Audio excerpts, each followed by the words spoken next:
Hello, this is another video review by Buddy Gadgets. This is actually a 3-in-1 USB cable. So the USB cable has 3 connectors attached to it: the iPhone 5 8-pin connector, the micro USB connector, and the iPhone 4 connector. So the iPhone 5 or 5S connector, the 8-pin connector, is actually compatible with the iOS 7, and we'll demonstrate it right here.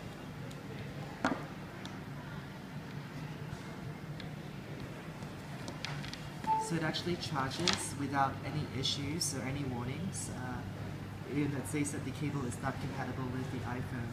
And this connector is also able to charge the iPad as well. So we'll plug in the iPad.